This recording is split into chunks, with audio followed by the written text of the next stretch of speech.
You are now listening to the sounds of Milkcrates Microphones. Do the right things. Well, There you go. you're somebody that's been doing the right things for a long time in the music industry. How long exactly? When did you release your first album? I know it was early in the '90s. So how long you been at this? I've been at this music thing since 1990. So me and my homies, like I used to wrestle at San Francisco State, and one of the wrestlers on the team, he played drums, and he knew I had been writing rap since I was like 15. You know what I'm saying? And like, you know, I knew a lot of people coming up, and none of them was like, "Oh man, come rap with me." So, so he dared me like, "Oh, you can't rap." I was like, "Bro, I can do this." He's like, "I dare you. We got a rehearsal studio." I was like, "Oh, word? You got a rehearsal studio?" And I go in there, and it's like, yeah, I got some raps, but I got like 16s. I got 24, maybe. Like, fool, just rap. And it's like just him and a bass player, or him and a guitar player, and they're just going and going. So that just had me go, okay, I got to step everything up just to be able to rap in a session with these fools, let alone start creating songs. So that got me started right there in 90. That group was called Last to Serve. We ended up being called Last to Serve. You heard of Haiku d'etat. Haiku d'etat, basically my band without me and my partner. So my whole band and a couple extra all-stars and AC Lone, Ab, and Micah. So that was Last to Serve. We put out a record in 1995, and then we split up after that, and everybody amicably went their separate ways, and everybody set off to do their own thing. And me personally, I just wanted to put out a lot of records. Yeah. And it was and when I said that, I was like, yeah, I'll see y'all next year when I put out this record. And then you go to put out records in the 90s, you're like, sorry, sir, that'll be $175 an hour plus engineer fee. Oh, plus you gotta hell have no. tape, and that costs like $350. It's only 18 minutes on it. So figure out what you want, all this stuff. Like, oh, it's a real investment to do this, it ain't just like, and we were always rocking stages. So, from 1990 on, there was no time where I wasn't rocking the stage, whether I have a band or not. It just, once you're on in the Bay, it wasn't like, oh, who has the best record? Like, nah, who can rap the best? Who can actually style it and put on a great show? So, back then there was a mainstay of like not three people. There's like three entities. So Mystic Journeyman, they played damn near every day of the week. My group played every other day of the week. And then there was a dude named Mike T. Anytime anybody major came to town, Mike T was rocking. You know what I mean? So you had to be able to rock. So we kept rocking the whole time. And doing these little shows for like, back in the 90s, $100 a show, that wasn't paying for no studio time. No. So, we had to settle in our day hustle, add this and that, piece up with a couple homies, and then just try to really put out records and mash it out. So, it spaced out a little longer than I thought it would in the 90s, but, we were putting out records thorough probably, since 95. Damn. And in the '90s, like you were saying, it's a lot harder to make a record. It's not like you could go on your computer nowadays and just and rap into it. It was a lot harder to get into a studio and that type of thing. And you talked a little bit about how your band went on and worked with Haiku d'etat. How was it? Was Freestyle Fellowship something that you looked up to in the '90s when you were making music? Was that something that you were kind of into, that vibe of music?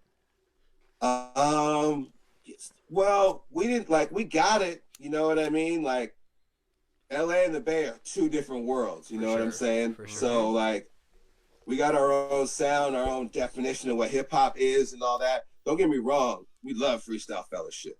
They're those are my brothers, and those are some, they're like the gods of hip hop out here. But first time I ever heard them was I heard the Project Blowed record first. And I heard AC and Ab and all them, and then somebody said, "Oh, well, you heard that? Well, I got this first Freestyle Fellowship record." And I was like, "Well, what's that?" And then you hear the first one, you're like, to whom it may concern, you're like, "Oh shit, they've been doing this for a while." And there's similarities, and we probably have some of the same influences, But when we're my partner who I first rapped with, he was from LA, he was from Culver City. And they rap different in Culver City than they rap anywhere else. You know what I mean? So you know, it was, we heard of them, and until I saw them, I didn't really understand how truly dope they were. Yeah. You know what I'm saying? Them early in like 1992, you know, like on a whim. Me and the homie went, you know, like I said, my homie's from Culver City. So we go down there and kick it, and Prince had a club called Glam Slam, and Everlast is performing. Like, oh, cool, we'll go see House of Pain. Everlast is sick. Everlast is like, his set is over, but he brought up damn near every dope MC in LA at the time. So they're all busting, and then Peace came up and started rapping.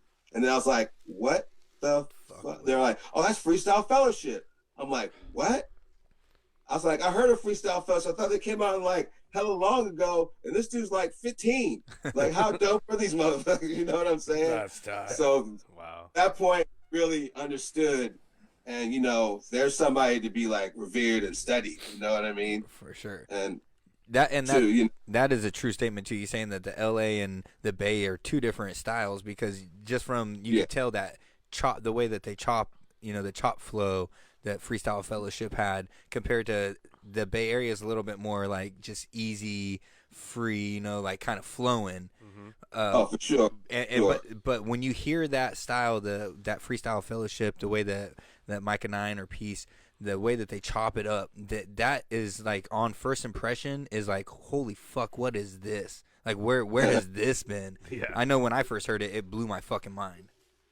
I mean, but on the same token, like when To Whom It May Concern was like, I think it was like 89, they started writing that and recording that. The same time we had E40 up here, flipping styles. Like, E40 don't rap that way no more. You know what I mean? Like, when he first came, he sounded like a Freestyle Fellowship type of rapper, MC. For sure. And, you know, and I knew, because, you know, that's like, that's early wave of hip hop for me. Like, that's my older sister's wave. You know what I mean? She turned me on to a whole lot of music that I probably wouldn't have listened to because I was younger. Yeah. You know what I mean? I'm listening to Special Ed, and she's talking about E40. I'm like, what? Hold on. You know what I mean? So I had to be turned on to that. You know, just like Fellowship too. You know what I mean? And you know, you dig your groove on certain things. You see, like, damn, people. You know, I don't know where that influence came from. Like I said, E40 got it. He up here in Vallejo, and the Fellowship got it. And they down there. You know, nobody got it like the Fellowship got it. Yeah. And, you know, and on the same token, nobody got it like 40 got it. Oh, for sure. Especially that old shit that like you're talking about back in the day. Original, the click shit was so good, dude. Oh yeah, that shit's good, dude. Classics. That drought season shit, super good, dude. Man. for sure. Man. Hey, you mentioned E40, Freestyle Fellowship. Who else did you listen to, you know, growing up, and, you know, who inspired you to write and rap? Man. So I listened to rap from like jump. You know what I'm saying? Like Sugar Hill Gang, I'm 7. You know what I mean? So by the time Run DMC came out, I was loving it. And that was something you listened to. And then you heard like you heard The Message, like a jungle sometimes. That's like, damn, that's something to listen to. You know what I'm saying? And then you saw LL Cool J, and that fool in that scene said box, and he started busting his radio verse. And you like, hold on. Now that's me right there. That's something I could do. And as a matter of fact, I don't just want to do it. I'm going to do that every day. And that was the first day I saw that scene. I started writing raps that day. That's cool. You know, like that's that. I'm not saying that I was an LL Cool J clone because I don't rap nothing like him, but he was like, damn. And dude was like, you know, 2-3 years older than us. I mean, he looked like a grown man, but you know, Were you rocking the one leg up? Did you pull the one leg up? Is the question. Never that. No. The Bay Area style is different than like that. Yes, sir. No. So you were born in San Francisco. Did you come up most of the time in San Francisco? Is that kind of was your stomping grounds? No, I wasn't born. I was born in Oakland. Oh shit, O-Town. Yeah. Oakland. Oakland. I was raised on the little island next to Oakland called Alameda. Yes. Played sports. I came up with a bunch of, you know, some legendary graffiti writers. You might have heard of Mike Dream. That's Podna, you know what I mean? R.I.P. I came up with a lot of like B-boys. And, you know, it was an island, so we were kind of closed in, but we had, you know, the luxury of seeing everything. You know, Beat Street was at our little island theater. You know what I'm saying? We saw all that stuff, breaking everything, and we absorbed it tough and heavy. And, you know, we were on an island, so it wasn't like everybody was dope. Who were dope were the other elements. Not, you know, we had a couple dudes who could DJ, and, you know, our homie Glenari became like DJ KML at one point.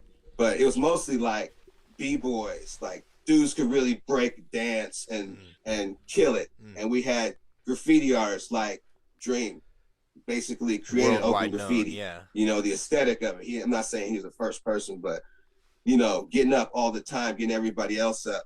Those aesthetics of hip hop, like we learned that in Alameda. And then when I moved to San Francisco, that's when it was like, you know, there's some legendary shows that happened in San Francisco right when I moved there. You know, I was on the wrestling team at SF State, so any show that came to SF State, I was in there for free. So, you know, oh man, Call Quest, everybody's there. You know, that's the first time I ever saw circles, like fools used to rap, but I'm talking about like full blown circles and like, damn, a circle there, fools getting down, blah blah blah. You know, it's like it became real tough and heavy in San Francisco. Became like, oh, this is where I want to rap at. You know what I mean? As much as I've been trying to rap in Oakland and Alameda where I was growing up, and I wasn't like ready yet.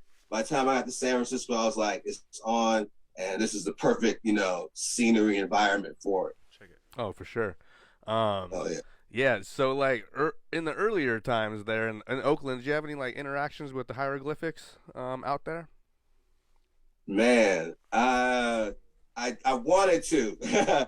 I mean, I met Dell through my homie Javante Turner, skateboard extraordinaire. He introduced me to Dell, and I would see Dell at the Journeyman's house because the Journeymen were like, they're basically the epicenter of underground, like they were the epicenter of underground hip hop in the Bay. Yeah, you know, and so I mean, like I said, they performed everywhere and knew everybody, but it wasn't just knowing everybody. It was like bringing everybody together, whether that be like they throwing shows or come kick it at their crib, because, you know, it was a bunch of the fools living together and they lived in warehouses. So you would see certain people and all that. But I when I first came up and I first like, ooh, I'm tired of this rap stuff. Then I heard there was this rave called the Floppy House in Oakland. Okay. And the first rave went off, so I heard Souls of Mischief and Casual were there tearing the mic up.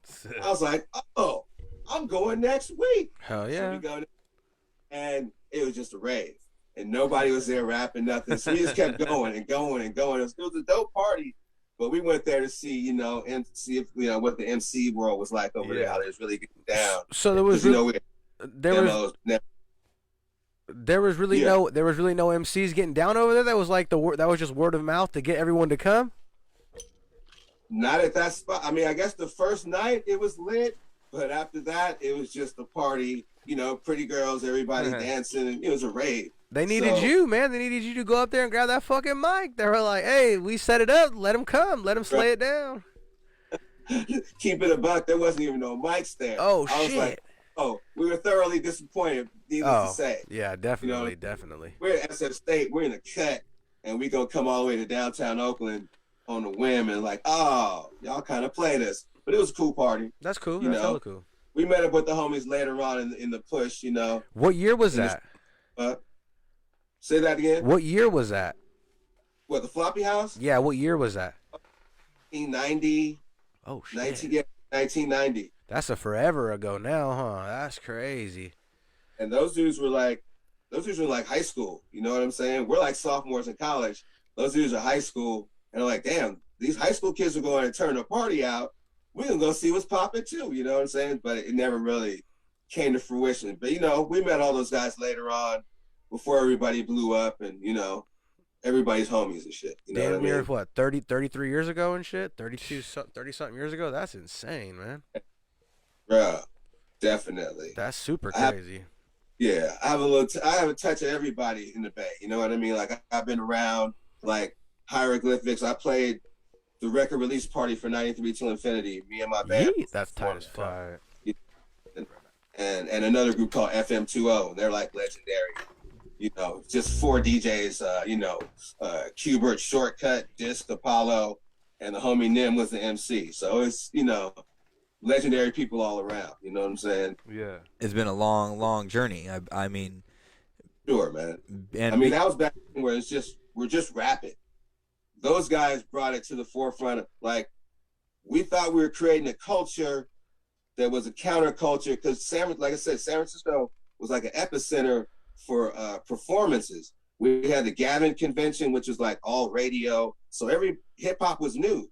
So, you know, everybody who's dope, who you can think of, I don't care how big or how large you thought they were at the time, they came to San Francisco to perform at the same little spots we performed at.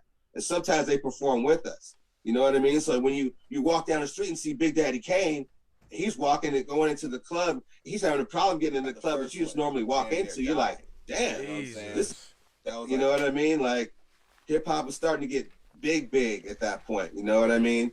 And like I said, we were just rapping. We're fans of it too. You know, you ask anybody who's coming up and we're coming up, we're all just fans.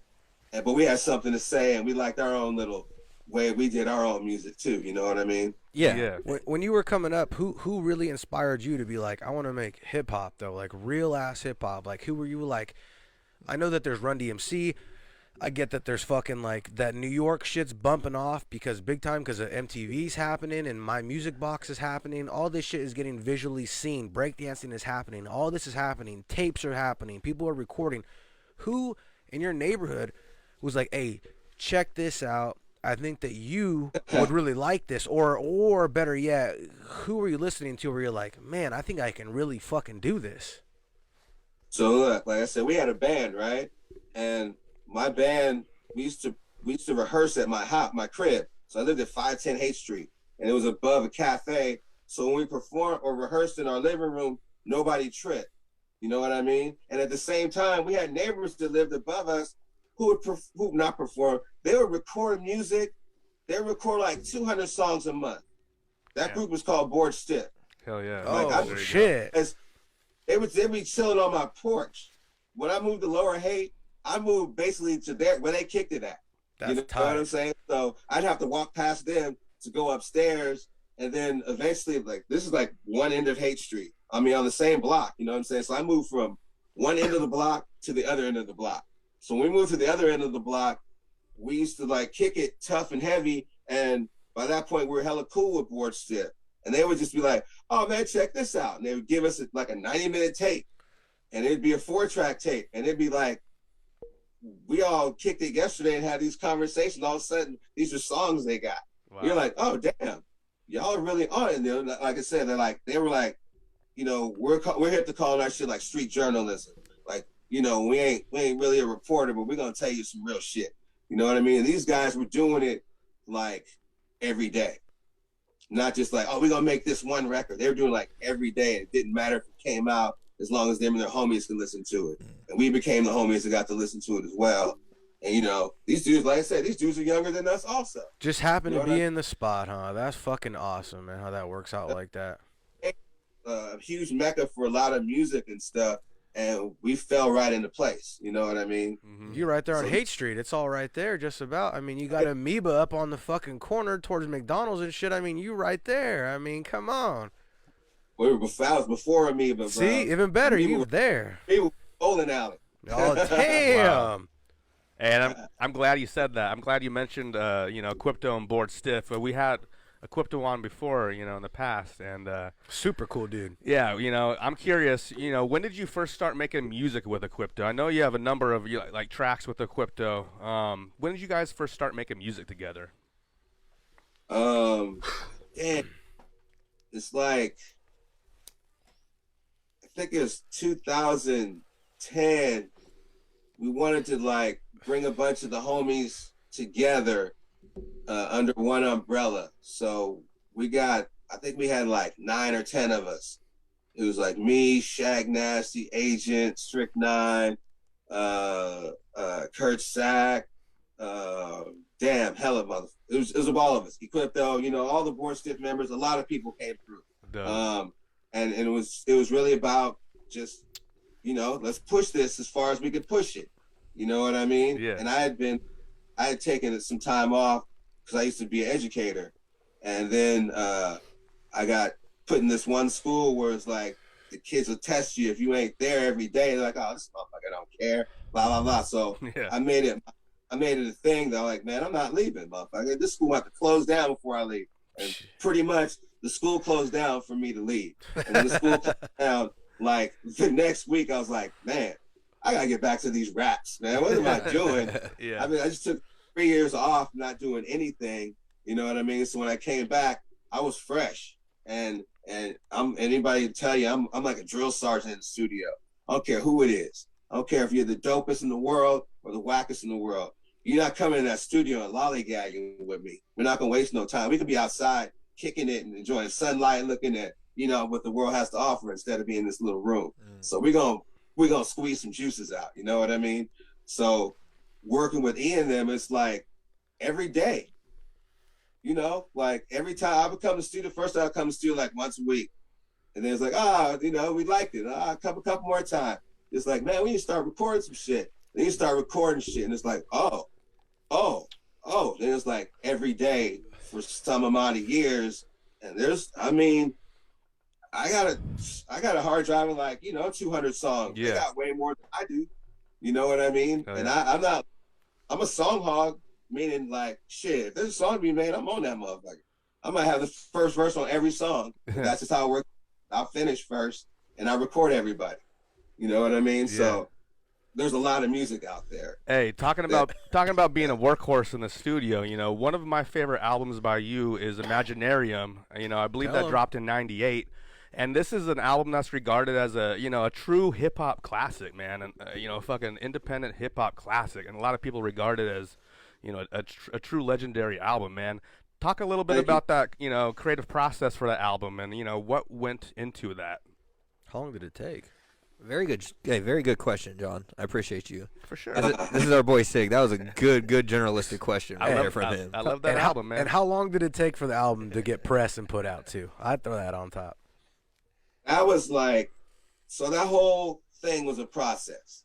So the concept of Imaginarium, I had him when I was with the band and we were breaking up, and I was like, man, I'll see you motherfuckers next year with this dope ass record that's in my hand. And so by the time I actually got anything written down and like knowing that it's gonna be a record, it was like 2 years later. So since it took 2 years just to write all that, I'm like, okay, now I got some bread. I had just recorded a single with my homie Genesee called Revolutions, and that we recorded and just put it out there. And that, you know, that's on Stretch and Bob's show. It's on, again, calls at 4:30 in the morning from New York, like, yo, they're playing your song on the radio.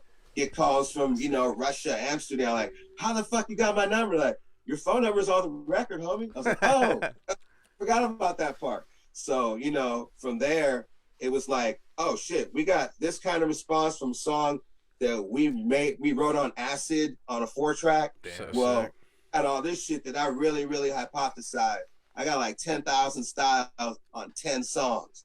Let's fucking go. So I just went to the studio and knocked out Imaginarium as tough and quick as I could. Every song on there is one take. Wow. Wow. That's amazing.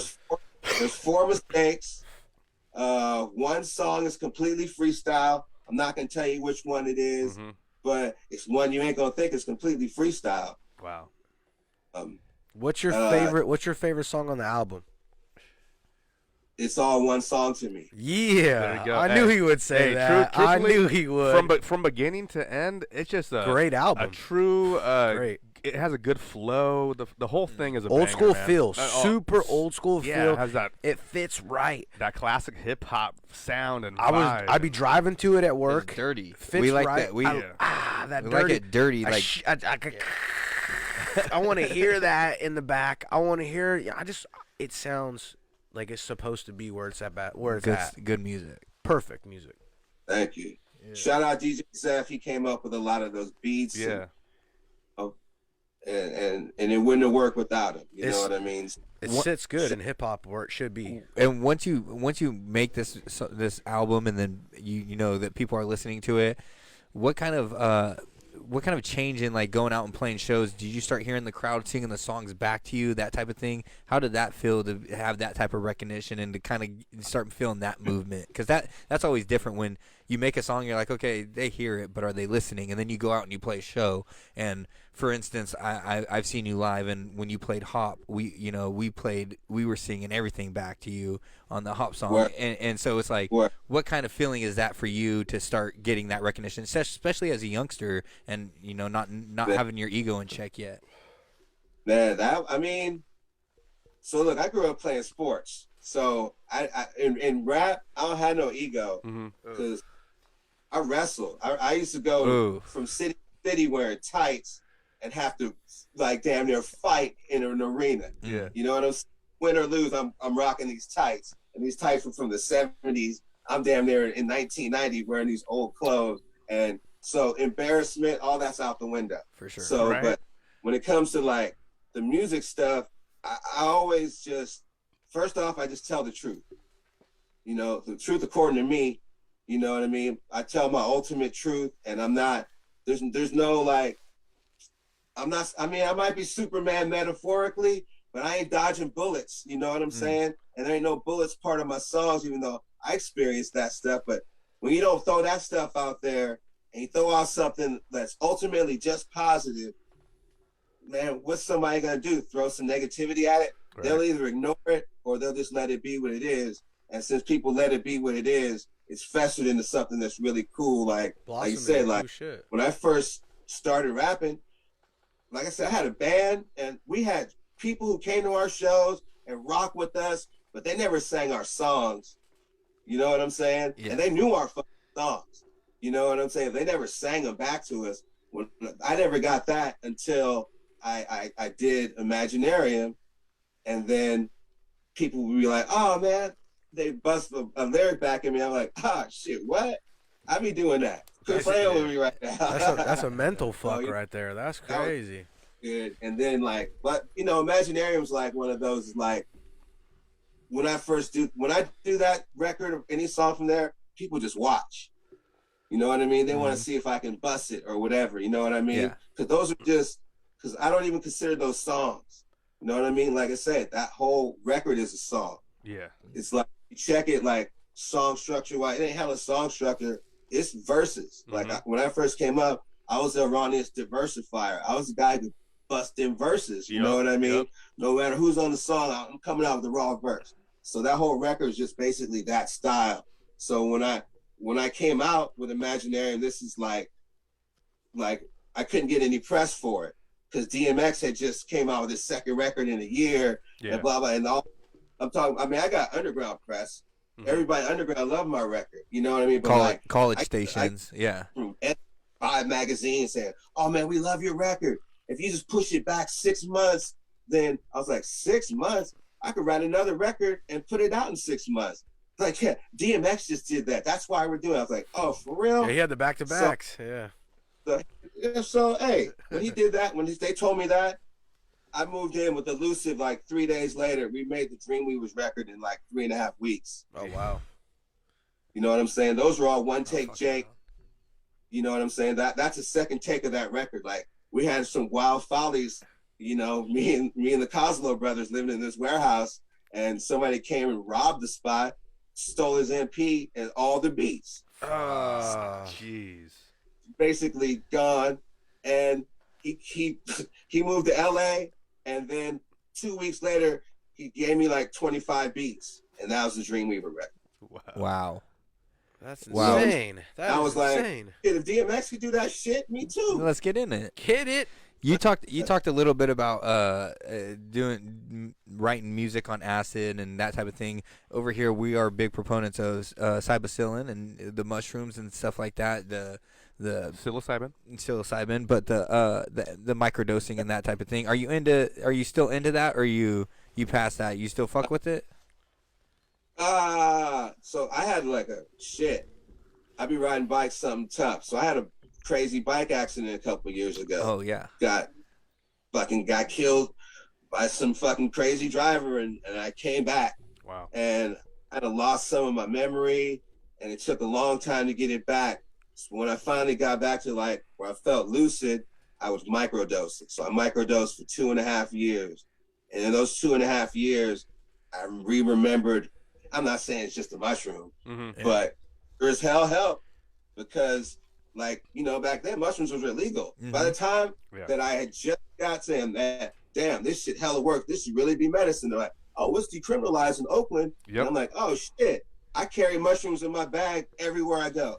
Anybody need a little microdose of mushrooms? They know I got it. Everywhere I go. I don't care what state, city, county, I got that shit. It is. It's you know? Like you said. It is a medicine, and it's something that can help so many different. Like marijuana, it cures so many different ailments that people have. Unlike a lot of the prescription pills, they're targeted to just one sickness or one ailment or one disease. These like marijuana and mushrooms, they can mushrooms is being used to help people get off of antidepressants and stuff like that, which is a huge issue in our population right now. Oh yeah, for sure. On the I'm a proponent of it, man. Firm proponent of it. I mean, you know, anything done, you know, under the proper supervision, proper small dosage of it. I mean, you're not going crazy on it. For sure. Microdose. It helps, from what I know, helps reconnect the brain to the body. For sure. Everything in moderation, and especially most people, something like they that. need to reconnect to the brain, to the body, so they can reconnect to the earth, get over the depressions, get over all that shit. How they say, man, go hug a tree.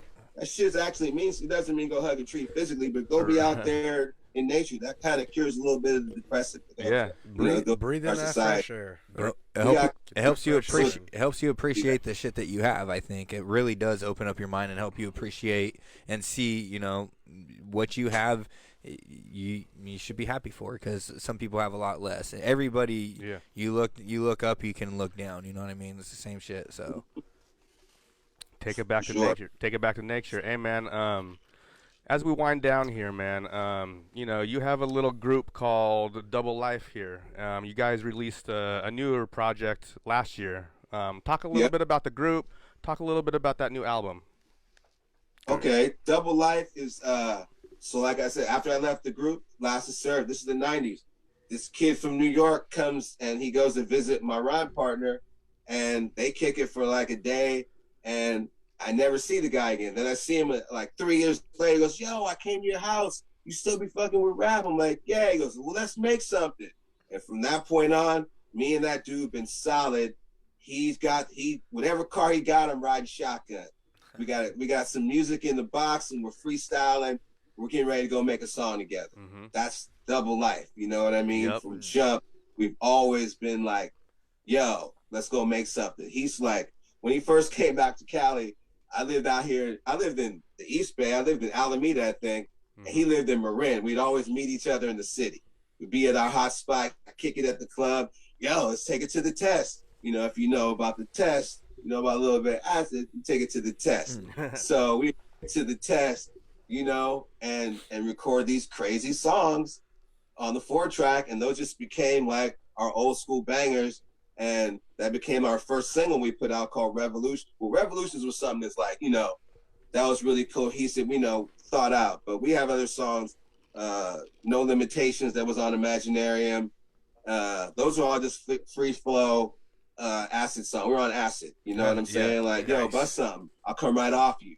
Bust something, I'll come right off you. Okay, boom, boom, boom, boom. So that's how those made. And then years later, people like, yo, you guys want to do an album with us? You guys got any more songs like that? We're like, we got hella songs like that. So we'll pull something out of the vault. We pull them out the vault. Like, we like these songs, but we rather touch them up a little bit and then come with some now shit too. So that was the Shoutout album. Yeah, you know what I mean? So we're planning on doing 3 Double Life records. So that's number 1. Sick. That's sick. So everything's based off like one song we did. So that Shoutout was based off of Revolutions. So they wanted more songs like that. So we're like, we got put a whole record around Revolution.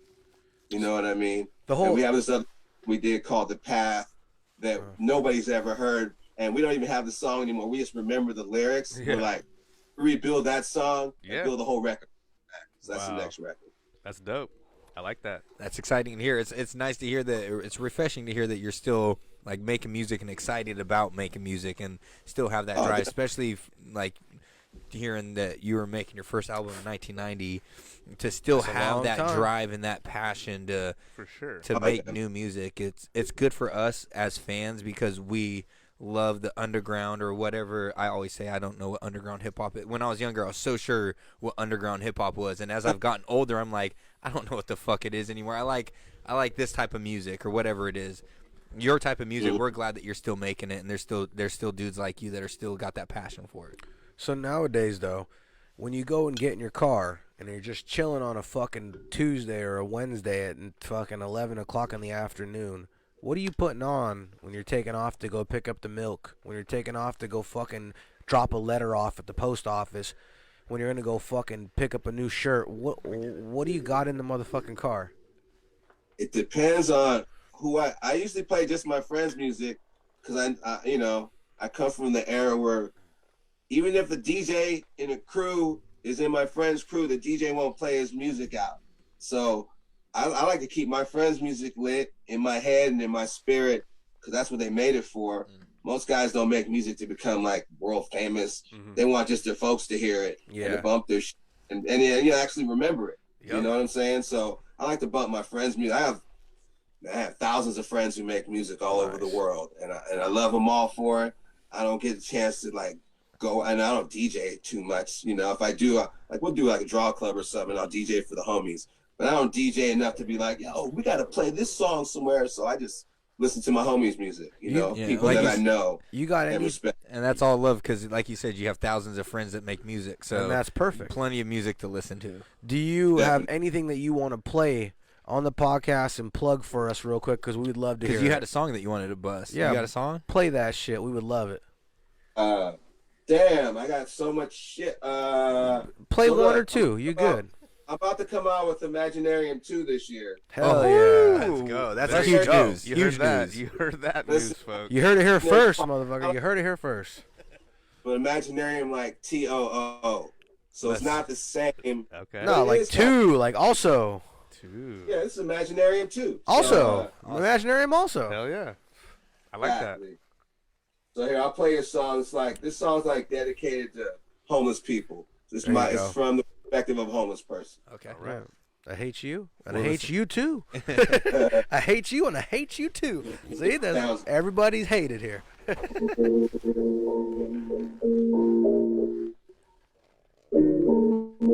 Sneak peek off Imaginarium 2. That's what this is? Yeah. Cold nights in the city, got a cold touch. Hold tough when it's pretty, keep it cold crush. I watch the light of the moon as the clouds pass. Thinking about my life flash, memories of cold rush. It's cold with a scarf out, yeah. Plus it's early when it's dark out. I see the sparks from the chimney slot, crispy out, blink and they're gone. Living life through a song, hearing echoes in my headphones, steady as the wind blows. Sometimes it cries it, notes of the righteous. I see how light gets drowned out by the dark, like a star that's with so much action you don't see it all. Like a throw when the wall, but they gotta put me on. Growing up, we always tough, so many of us gone. I wonder when we meet again, to grieve against some more. The city is the storm, every minute civil war. One score on a subtle look, somebody's watching me. I think it be them other folks, something really knocking me. Cold night, got a cold grip like it's inside of me. It really used to help. I feel the city's trying to swallow. Yeah. Cold nights in the city, got a cold touch. Hold tough when it's pretty, keep it cold crush. I watch the light of the moon as the clouds pass, thinking about my life flash, memories of cold rush. Cold nights in the city, got a cold touch. Hold tough when it's pretty, keep it cold crush. I watch the light of the moon as the clouds pass, thinking about my life flash, memories of cold rush. Gotta talk to yourself just to feel safe, cause they leave your ass alone when you appear strange. Cold game, cold nights add up like the murder rate. Just the same, I gotta up my hustle game. Hey, ain't no shelter for the downtrodden. Plus it really ain't no secret guard. Folks are starting off with their brains. If we had to beat the law, then nobody would be begging. Think I like the same seeing me and thinking deuces. Me out in this mess shelter, it's like I'm that loser. I don't confuse the homeless with the dumpers on the clock, so I'll be mad to say the plot. The city's all we got. Cold nights in the city, got a cold touch. Hold tough when it's ready, keep it cold crush. I watch the light of the moon as the clouds pass, thinking about my life flash, memories of cold brush. Cold nights in the city, got a cold touch. Hold tough when it's pretty, keep it cold crush. I watch the light of the moon as the clouds pass, thinking about my life flash, memories of cold rush. Cold nights in the city got when that beat hits. Yeah, so hard. Yeah. That shit's sick.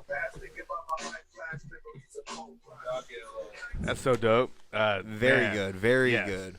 Thank you for continuing to listen or to continuing to make music, man. Because that's some fire right there. I cannot wait to hear the rest of that album. I off of that, I have a little question. Like listening to that, I still hear the old school LR that I listened to, that I fell in love with in 2006, 2005. Is it hard to keep that? Because a lot of people that we grew up listening to, it's the evolution of the artist, and I completely understand the evolution of artists, but is it hard to be able to keep that same style, momentum, whatever it is? Because when I listen to that, I still feel the old school vibes that I've gotten off of you the entire time I've listened to you for the last 20 years. I think it's just the same spirit, you know what I mean? I'm not trying to be anybody else but the person I came in as, you know what I mean? It's the same spirit.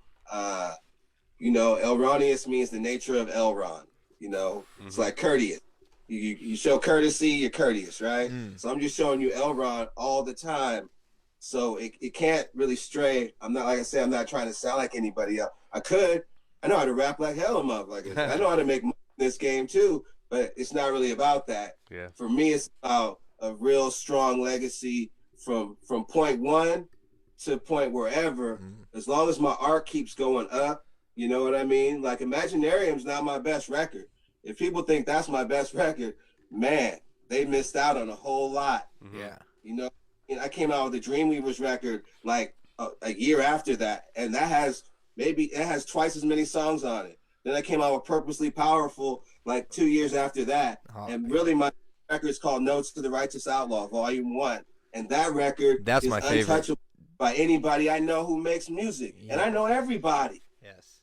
And I put that up against anybody's classic, including my own. Yes. Nobody with that record. That record is hard right there. That is one of the records I fell in love with your artistry and in the way that you make music. And also, you've talked a little bit about the freestyle aspect of art. And over here, being from California, our thought of freestyle is something that's improv off the top of the head on the spot, where a lot of other people from New York or from the East Coast or somewhere else think that freestyle is something different. Tell us really what it means to freestyle and what it means to you, because as somebody like myself that has been into this type of music and that type of art, freestyle means something so special to me, and that for some people to take it away and use it as a written or something that's thought of that's not off the top, right on the spot, it hurts me. Or they're calling a freestyle something that really isn't. Well, I mean, the one thing we have to all take into consideration is that we're all children of this. We didn't invent this, you know what I mean? For sure. So the first time you ever heard of freestyle was somebody from New York said it. And what they mean by freestyle is just a song or a verse that's not really in any songs. You know what I mean? So it's like basically their mixtape. It's like their pre-mixtape stuff. You know what I mean? And I got respect for that. Man, I don't want to hear your freestyle on your record to a different beat. You know what I'm saying? Yeah. That's just dumb. But out here, like I said, we had to come off different. You know what I mean? Freestyle meant right there, off the head. Right now. And once you're able to do it, you appreciate it. And then once you're able to do it well, then you just keep doing it. You know what I mean? I don't care who it is. I mean, I've heard the greatest freestylers, I believe. And I know those guys can freestyle just as well as they did 20 years ago when I thought they were the best ever. You know what I mean? No, there's no stop. And for some people, freestyle I mean, you know, you watch battle rap nowadays. That stuff that's is fake. like it's that's fake. It's different. But sometimes they come through and they have to have a rebuttal to some. They listen to a dude's long ass rap and just back with just their long ass rap. They ain't doing that. They're coming with rebuttals. So they have to go freestyle in there too. So it's really just coming off. Who's doing whose homework? It's come off no matter if you're coming off the head or off the pad. Just come off and sound clean. You know what? When you, I mean, I see he's doing 9-minute things that they call freestyles. I'm like, nah, that's like fucking 15 verses you strung together. That's called that's an essay. With all respect, though, if I see you on the corner of New York or Pittsburgh or Philadelphia or wherever the fuck you at, and you got fucking 7 dudes around you, and they can all recite the spot they're supposed to, yo, my man's is here, and then we all gonna get. I don't want to hear that shit. I don't want to hear that. Period. Stop it right now. That's not a freestyle. I don't think you're good at rapping. Period. Drop it. Done. But if you're at my house and I put a beat on and we get down and I think that you really are freestyling and I'm going to eat you for breakfast, then for sure we're rapping. But when I see motherfuckers show up to shows and they got shit and his man's in the crowd knows the words, his man's behind him knows the words, I have zero respect for that, period. As a legit freestyler, I've been freestyling since I was fucking legitimately like, I would say 13, maybe 12 years old. I'm a fucking 35-year-old man. And I never would ever expect Brandon or my boy B or John or any of these motherfuckers over here to be like, I'm going to know what he says next and I'm going to say it tenfold to back what he's saying. I just don't respect that at all. And I don't consider that freestyle rapping. I consider that rehearsals. It's different, though. Like you said, different sides. Because New York thinks of it different. And like you said, the battle rap has changed a lot, too, since then. Because battle rap started as like 3 rounds, 30 seconds or 60 seconds freestyle off the top, and now it's 3 rounds, no time limit. Everybody knows everything about everybody's grandma, and that's not true. I don't like that either. But the thing is also, like I've tried to explain to people too, because battle rap has changed, like UFC has changed. Choreography. Remember, UFC used to be tournament based, right? You'd show up and you'd fight in a tournament. No weight class. But we got to the final round. We didn't see the person that we wanted to see fight. We didn't see Cesar Gracie versus Ken Shamrock. Never. We saw the fucking shit versus the shit. Yeah. Where battle rap was the same way. It was a tournament, and by the time we got to the final round, we didn't see fucking Idea versus Peace. No. We saw fucking, Idea versus fucking some Blueprint from RK versus random. RK or something, right?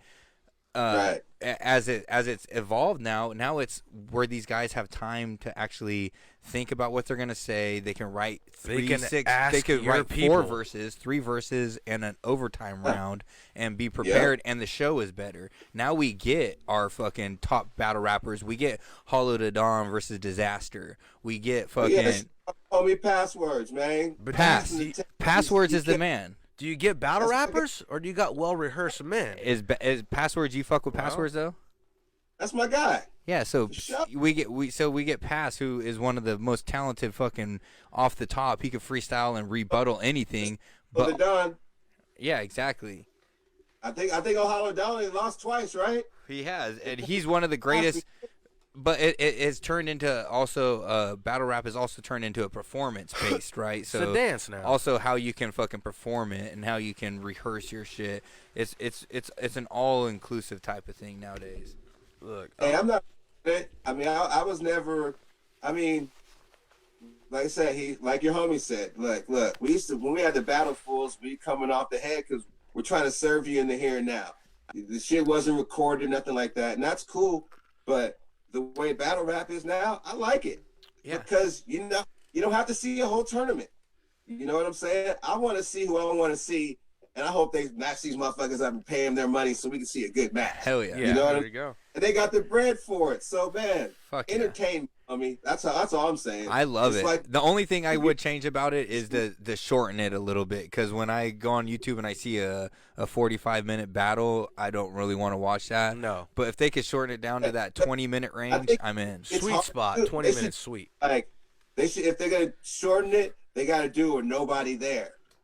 You know what I'm saying? Because that's what slows it down. Because people, oh shit, and they got to run it back. I said, you know what I mean? Like, exactly. They got to bring it back. Just for the sake of posterity, they got to bring it back. You know what I mean? Crowd reaction. So, that kills my vibe, though, when homie goes to spit something and it's not the right temp in the room, and he goes, let me spit it again. What happens is, I don't like that. Sometimes it goes over the crowd's head, and then he has to run it back. And then sometimes the crowd reaction is so big that they didn't hear it, so he has to run it. So he's got to run it back again. I don't like that, though. I like that. That's the performance. See? I get it's different. See, this evolution. It's the evolution. Yes, you saw it. It's like bring the record back, DJ.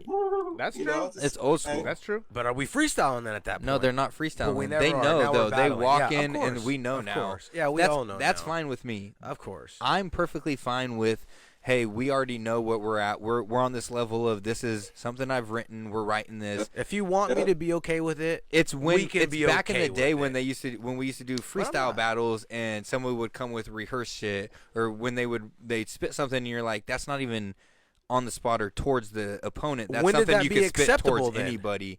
That's when it's something different. But when it's already known that we're gonna write something, that's okay. Write 4 verses and let me fucking have every bit of it. Now let me interrupt you and say like this: how many times did fucking Billy Bob or Joe Schmo come up with written shit that everyone's like, man, no one's coming with anything off the dome. Maybe we should just let you recite this, talk shit about each other, and come back a month from now and spit what you have to spit, so it sounds good on a fucking situation. And that's the thing, is because how all long the did freestyle that go on before it got to that point? Because though? all the freestyle battles fell so short that it was like, we got to do something different. We got to bring this up to a new level. We got to I saw a freestyle battle between Dirtbag Dan and No Can Do. Ooh, two of the best. Dirtbag Dan's the man. Dude, that was No Can got him that night. No Can is one of the greatest. Project Blowed. He's somebody that's one of the greatest freestylers of all time. Get it twisted. I think Dirtbag Dan got him either a week before that or a week after that. You know what I'm saying? Like, those two were definitely cream of the crop when it comes to coming off the head freestyling and battling. For sure. And it was like right at each other because they're pros. You know what I'm saying? They're from both sides of the train. They started when it was still freestyle, and then they evolved into the grind time King of the Dot pre-rehearsed. That whole Rone area. But they started in the scribble and all that because. We're from Stockton, Lodi area, so we have Awkwards out here, right? And Awkwards was one of the original, started in the scribble jam, doing all the freestyle shit, and one of the original ones to blow it up. He evolved into the written, rehearsed shit, and we talked to him about that, and he talked about that evolution, and it's like, that's what we do as artists. You evolve as an artist, and that's what we talked about with you being an artist and evolving over your time, and still being able to keep that style where we can all feel those old school vibes, but still evolving and getting better each record. And like you said, your first record isn't as good as your third or fourth record. But when Awkwards also came here, he didn't rap any bullshit. He came through, we freestyled, he freestyled legit. He was cool. I didn't call him out and be like, hey, you spit that before, because I'm a dick. I would have told you. But nah, he came through and he spit real. He was cool as fuck. Real cool. Super, super nice. Word. And I like that shit. Because if you came through the podcast and I was like, I think you might have spit that before, I mean, I don't know you well enough, but I will definitely call it out. So, and I love that. Word. Hell yeah. Hell yeah. So, but anyways, thank you so much for coming out and blessing us with your time. We appreciate you spending a Friday with us. Definitely, man. Anytime. Hell yeah. So, and can we get a quick shout out real quick? El Roneous, you're listening to Milkcrates and Microphones. Oh, yeah. This is El Roneous. You listen to Milkcrates and Microphones straight out of Lodi, California, y'all. Damn. Yes, y'all. Hell yeah. Thank you. Hey, for real though. The world. It's in Amsterdam, New Mexico, Seattle, Calico, Kalamazoo, everywhere. For real. New York, all my homies in New York who hit me up right now. Hell yeah. All my offline, Portland. Did I say Amsterdam? Because I have to shout them out twice. Hell shout yeah. them out twice. Amsterdam. Hell yeah. Everywhere in the Netherlands, actually. Augsburg, Germany. Shout out Berlin. Shout out all of Germany, actually. Shit. Whole world. Peace, y'all. Hey, thank you so much for coming out and talking to us and spending time with us. We could have went for like 5 hours. I told you. Hey, you can still continue to go. I was about to hit you with a quick one. I want to just say this right here before we get off the air. Hit him. I was lucky enough. I performed. I did a little bit of music when I was younger, and I performed a show in Modesto with you and Micah 9 and Abstract Rude on a tour. You guys came through Modesto. We did a show, and I met you, and we went out back, and we smoked a blunt, and we fucking kicked it, and it was one of my best experiences. I talked to a lot of people about my experiences inside that type of world and meeting different artists and opening up with different people, and my favorite experience I've ever had was with you, kicking it in the back, and we were freestyling and smoking a blunt, and it was one of the dopest experiences I've ever had, and it just shows what type of man you are outside of like hip hop. It's a real thing, so I appreciate you, bro.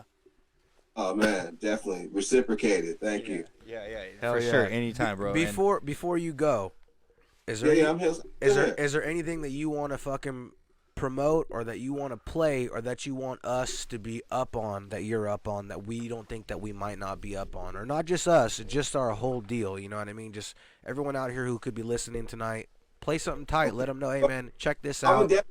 I'll definitely play you another song. I'll play you more. I'll play hella shit.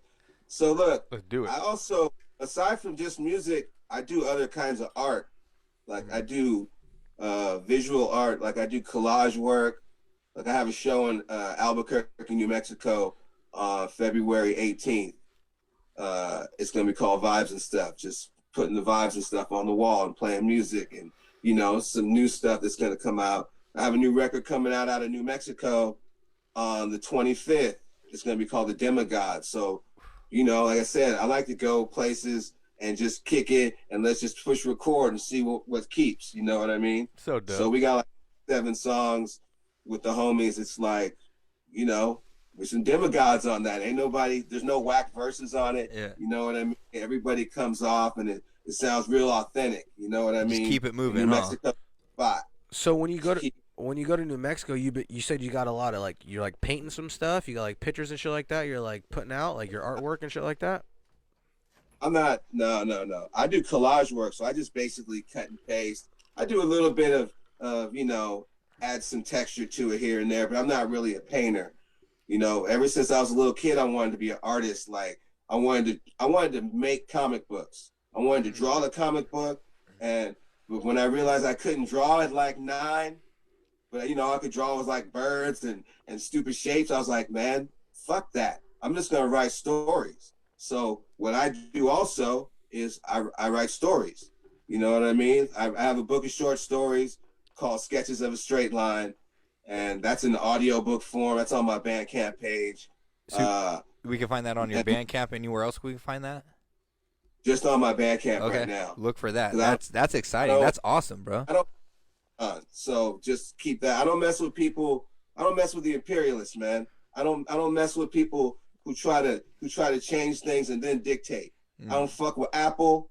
Hey, I like your computer. I fuck with an Apple computer, but I'm not gonna fuck with Apple Music because they switched this up and made us do MP3s and then devalued our music to the point where you're gonna give me 99 cents for something I spent 2 years writing? Damn. Get the fuck out of here. Yeah, eat a dick. Just let me sell my $10 record then. Yeah. No, people buy my $10 records. I sell more records than I sell single things. That means I sell a lot of my damn records. You still press hard copies? I press copies of everything. Hell yeah. Keep doing that shit, bro. Keep doing that. Not yet. I'm a numbers guy, so we're coming into the 23rd year of Imaginarium being out. So I'm gonna press Imaginarium this year. Oh yeah. Maybe CDs if I can get the good artwork. Dope. But I'm coming out with Imaginarium 2 also. And like I said, I write books. And a couple years ago, just before the pandemic hit, I wrote this book called Ghetto Tech. It's a Afrofuturism sci-fi story. It's a future where in a place in Africa that I made up called Ubuntu City, where high technology is outlawed. And you know, when something's outlawed, people do anything to get a hold of it, and people are making these ghetto forms of technology so they can, you know, how we go onto the internet in the future, zone out into a whole nother world. So these people are using all this ghetto technology to zone into another world, and they're dying from using it. Wow. So I got this who's trying to solve a case. You know what I mean? That story's tech. So I wrote that, and you know, I had a good run. I sold 3,000 in 3 months, and then the pandemic hit, and I felt like I'd be a jerk to try to sell something while everybody's broke. You know what I mean? Even though people got their little stimulus money. I never got no stimulus money, by the way. None of that shit. No EDD, nothing. I just been a regular ass human being. Yeah, I did. I picked up all that money. I picked it all up. I was taking it in. Hey, good for this man. Nobody during the pandemic, and I'm for still real. not. Hey, we appreciate you. You're a good man out there. So I've been in the lab. You know what I mean? So I'm working on Ghetto Tech Part 2, and that's gonna come out probably Christmas time this year. And I have a book of short stories that I just wrote that's going to come out on my birthday in May. Nice. It's like 5 stories. I'm going to make it a little pocket book, you know, so, you know, something you can throw in your pocket, just like a little tape player, a little tape or something. And you can find that all at El Roneous's Bandcamp. So just go tap El Roneous. Audiobooks there. I don't like my company that was manufacturing the book. They one of their people died, so they basically folded their company. So I've been without. I can get it manufactured again, but I'm gonna wait till I put out part 2 later on this year, so we have part 1 and 2, so we can build off that. And with the Ghetto Tech, you know, I stay true to who I am. I made an audio book, and I also made a soundtrack. So on the soundtrack, I got a bunch of homies doing music, and it's the first time on record that me and Abstract Rude do a song together. Wow. Ooh. So I'll play that song. Is that cool? Oh, yeah. Hell yeah. Hey, please do. Please, dude. The funny thing is that when I met you, you were doing a show with them, right? And you were supposed to be on stage rapping with Mike and I and Abstract Rude, and we were out back smoking, and you heard their shit on, and you're like, wait a second. I'm supposed to be on stage, and you ran inside real quick, and you busted your verse, and then you came back out, and you're like, hey, that shit was crazy. And I was like, yo, you a bad man. You a bad man. Word. Let's hear that shit. Right. Abstract Rude and El Roneous, first time ever on recorded. Oh, yes. The song is called Sundown. Okay, boom.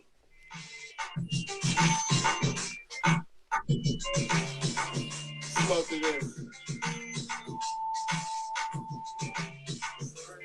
Ghetto Tech, Volume 1. Story by Tyrell LeRon.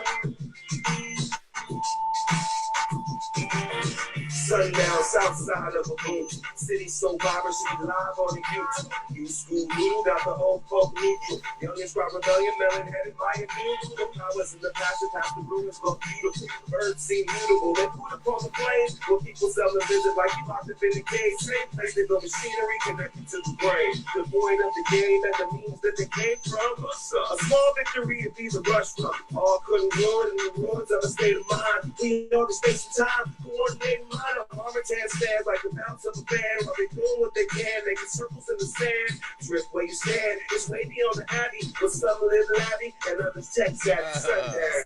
Down, live from the down, but they hook up with the tech and take up higher than the sun. Sundown, live from the down, you can wake up, baby, take up, never let them break you down. Sundown, live from the down, but they hook up with the tech and take up higher than the sun. Sundown, live from the down, you can wake up, baby, take up, never let them break you down. Keep the scenery, things ain't what they seem to be. This world is so unclear to me, this Ghetto Tech is healing me. So it's like a mile away, this place is so big. It's everything you heard, but the third for your whole wig. The world beyond the world, check the rundown. Deeper than a hologram, the package take the sundown. Beyond the bonds of man, out close to Wonderland. Geotech, be your best if you press the wandering. I something to the rhythm like I'm dancing on the ceiling. I'm travel on a mission, pole position on the feeling. Hoping they don't reel me in or kill to make you come up. This hope to make you go nuts. I'm trying to keep the cold brush up in a black gut flush, stressing all my enemies, crushing like it's enemy. Pain can be the remedy. True detective, the city's ass naked. Bounce to my method, either on or off record. Sundown, live from the down, but they hook up with the tech and take up higher than the sun. Sundown, live from the down. It's hard. Oh, hell yeah. Sundown, live from the down, but they hook up with the tech and take up higher than the sun. Sundown, live from the down, you can wake up and be wake up, never let them break you down. Frenzy on the scene like I'm back on the block. Attack cop solo on the rocks at the spot. A mean mother view like a wing from the force. I gave my last fuck at the course going forward. Trap a commentary like I'm looking for the motive. And I'm Xing out these focus like I'm holding a controller. Game time, flip the bass line when I'm recording. It's harder on the hero when he barely gets supported. I'm harder from a zero, that's bigger than enormous. A hella big improvement if it's chart your performance. Finding my insurance and endurance from the ground up. Trying to make my masterpiece so sonically it sounds tough. Bounce out of consciousness. Floating in space, reality's on standby, trying to solve the case. Base. It echoes down the alley, but some live laddie and others tech savvy. Sundown, from the down, but they look up with the tech and take up higher than the sun. Sundown, from the down, you can wake up, maybe take up the other, don't break you down. Sundown, from the down, but they look up with the tech and take up higher than the sun. Sundown, from the down, you can wake up, maybe take up the other, don't break you down. Hey, that shit is dope right Very there. nice. L. Who was Thank on the beat? Who produced that? Who produced that one? That was produced by Tahaj the First. Okay, very nice. He's from the Bay. He's from Santa Cruz, but he lives in the town. Okay, very nice beat. Very nice beat. Very subtle. Very perfect for your guys' style. Versatile. Word. Thank you, man. Appreciate that. Hell yeah. Well, once again, we appreciate you spending your Friday with us with Milkcrates and Microphones and doing your thing. We appreciate everything that you put into this music industry, into the hip hop for us, and continue to put in. We look forward to hearing the new stuff and everything that you have in the future, man. Thank you again, El Roneous, Milkcrates and Microphones. We appreciate you, bro. Let me leave you one more song. Oh, hell yeah, do. one more. Oh yeah, please do. LR. This is the last song I'm gonna play, but this is off Imaginarium 2. Oh yeah. This one's produced by DJ Zoll, and since you guys are drinking, this song's called Firewater. Let's go. Let's go. This one's hard. Hey, and this is an exclusive right here because this is an album that has not been released yet. Imaginarium 2, the follow up to Imaginary 1, which is a classic. Oh yes. TOO. Yeah, let's go. Not TOO. As in also. Here we go. Yep. Whoop.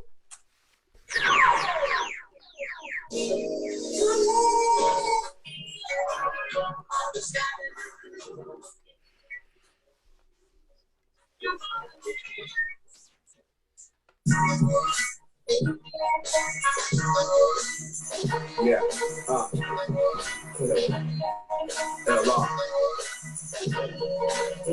Drink fire water, think of a higher order. Rock water honor, something like higher water. My mind around the saucer, decoordination lab. I'm living in the cloud. My Mary made it die. The white tries the name all the time, not the same. I'm sorry, I know the mic, I will my words like flame. I hold a man for time, the man of mine will test the game. I rest with neighbors while the ravens do their best the same. The drug came to foot, our orchestra was far. My music, one spit, sick is just as hard. Shalom, I say they waiting on the come up, but they could be sophisticated, waiting for the thumbs up. Standing there rocking like I'm balancing the clothes. I'm up really on my path, trying to navigate the road. Calibrate the warning, just in case the boarding is to captivate the masses. I'm for opposition, with the strangers and pictures. It's the blind television. And you can tell a friend that's a win-win. Let's get pay attention. That's maybe what the right thing. Fortify the legacy. They'll never be just like me. That's how my life free. Authored by the hands of I only go so far. I illustrate the ways we are. That's my melody. I'll make it truly hard. My life truly raw. They like to the far. Drink fire water. Think of a higher order. Rock wire harder. Something like higher water. My mind around the saucer. Decoded ancient man. I'm living in the cloud. My memory made it die. Walk lavishly, the fifth drip vanity, the switch spit, filling with the gift lip naturally. How it has to be. When I have to put the sheet talk, trying to make a sweating while I stimulate the beat part. Modify the hot, somebody gotta make a move. I'm just playing my position, trying to entertain the room. With the groove theory, moving with the music, amplify the pressure on the income, it's the movement. Looking for a shovel, lift it up, I lift it up again. Probably won't be up for this, so much up with the loving it. Plus I wanna fuck one on them just to make it pop. I wanna shake the world, but gotta do it about the block. It started with the low and had to break and make the dots as I rework the pieces of my orchestrated box. Rework the pieces of my speaking LR as I piece around the planet, single hand and keep it raw. Yeah. Drink fire water, think of a higher order. Live wire honor, something like higher water. My mind around the saucer, decoded ancient math. I'm living in the cloud. My Mary made it time. Drink fire water, think of a higher order. Live wire honor, something like higher water. My mind around the saucer, decoded ancient math. I'm living in the cloud. My Mary made it time. That was so hard. Once again, yes, just hitting us with something that I can't hear what you're saying. That just pulls me back to fucking 2004, dude. You know what I'm saying? Rewind time right there. It's hard as a motherfucker. There's no audio. Oh no. I think I blew out the audio. It's okay. Hey, should we give him a piece? Can you hear us? Nothing. Peace, y'all. Hey, we Peace. appreciate you. Thank Peace, you. peace, peace. El Roneous. Thank you. Thank you so much. Yes, sir. We love you. Thank you.